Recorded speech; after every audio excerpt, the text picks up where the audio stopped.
Furies of Calderon, Book 1 of the Codex Alera by Jim Butcher. This was one of my most anticipated series of 2023 because I love the Dresden Files. So I really want to love this series as well. And so far, I can't say that I do. But to be fair, I didn't love the Dresden Files for the first few books either. So not going to judge the whole series based on just this book. But so far, it's safe to say I am pretty disappointed.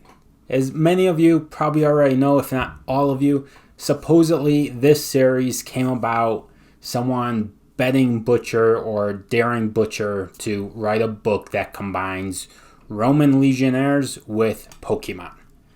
That there was an argument or a debate on how important the idea is for an author to write something, and his argument was that a good author can write regardless of what the idea was. So he told them, give me 2 random ideas and I'll write a book out of it, and Codex Alera was the outcome.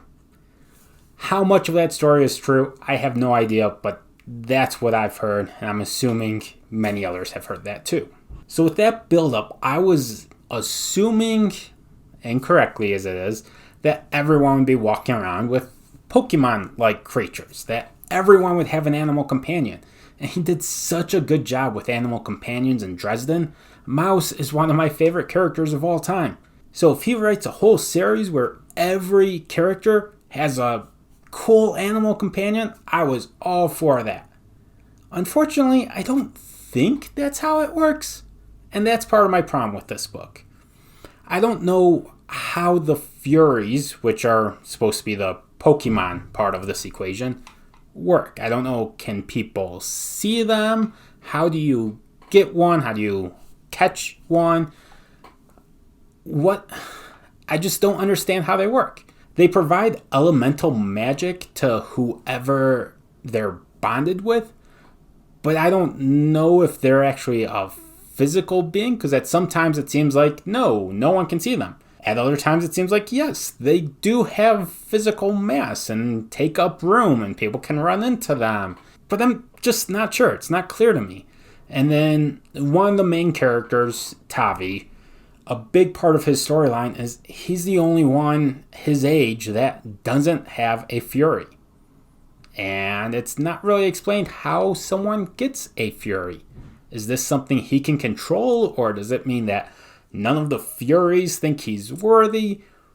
What's the bonding process like? I guess if I was to sum up my problem with the magic system, it seems like it's supposed to be a hard magic system, but without any rules being explained.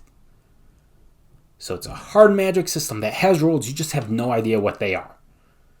Which really bugs me. I'd rather just a soft magic system at that point. The other thing that bothered me about this book was the pacing. Yes, the last third was great, but the first 2/3, I didn't really want to pick up the book. I wanted to finish the book, but I was almost forcing myself to read as opposed to, I need to keep reading. At no point during the first 2/3 of the book did I struggle to put the book down. Instead, I struggled to pick the book up, which is not a good sign, especially with how fast I was getting through everything before picking up Codex Alera. It hurt to get to that point of, no, I don't really want to read right now. I'd rather do anything else than pick this book up right now. The other thing, which wouldn't bother me that much if I liked everything else about the story, but since I have a lot of complaints, things tend to pile on top of each other. And this one is that there's 2 characters that form a romantic relationship.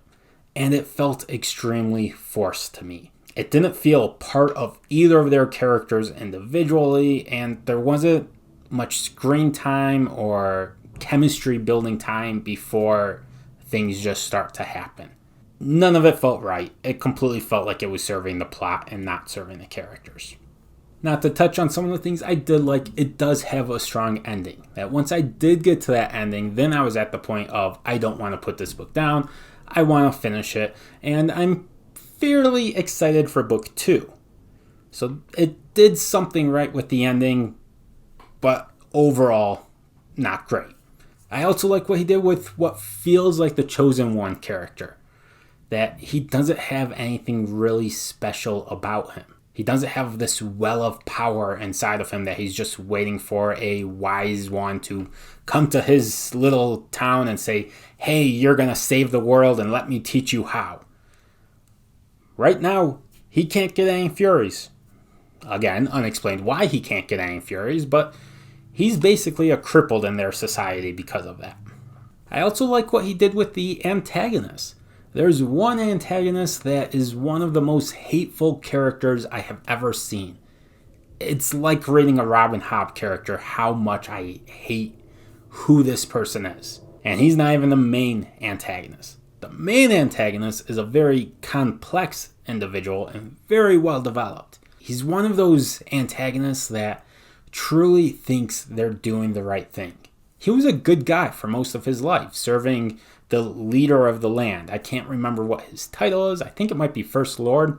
And he was loyal to him for most of the time. But the First Lord doesn't have an heir. This guy sees that once the First Lord dies, they're all going to go into chaos. And it's going to be basically a mass civil war. You can put it that way. And he's trying to prevent that. He's trying to force an heir or a new ruler before that happens. Before the First Lord can die and chaos erupts, he's trying to solve that problem. Now, how he's trying to solve it, extremely questionable. But his objective, in some sense, is actually a good one. He wants sustaining peace throughout the land. He just has maybe an overinflated ego, thinks more highly of himself and thinks he's more capable than he really is, or more important than he really is. But you can understand, to a degree, his logic, which makes him a more fascinating antagonist to follow. After I finish this book, I've been asked two main questions. The first one is, how does it compare to Dresden? And my answer is, I wouldn't compare it to Dresden. They're not alike at all. The main characters are completely different. You got epic fantasy versus urban fantasy, short stories versus long stories. There's just nothing all that similar about them. Honestly, I don't think I could even tell that they were written by the same author. The second question I get is, do you recommend this book or series? And my answer right now is not yet.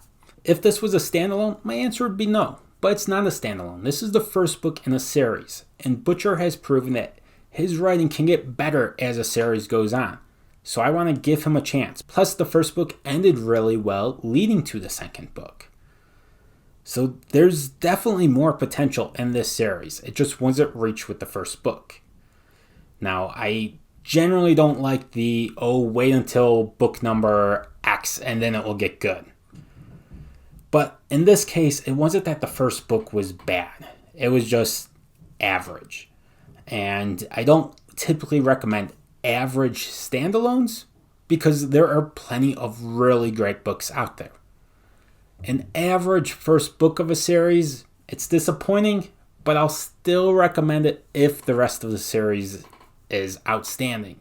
Because sometimes it is worth reading an okay book to get to the great book. I've read plenty of series that have started that way, okay to begin with, and then they get great. Being great from the get-go is hard to do. Now with that, since I've already spent the time and read book 1, I'm going to continue on with book 2. Now if book 2 is just another okay book, at that point I may DNF the series. But so far, I still have enough hope that the series is going to reach its full potential, and it will become one that I really enjoy. Let me know if you've read any of the Codex Alera yet, and what you thought of it, and how your opinions match up with what I've said. And until next time, bye.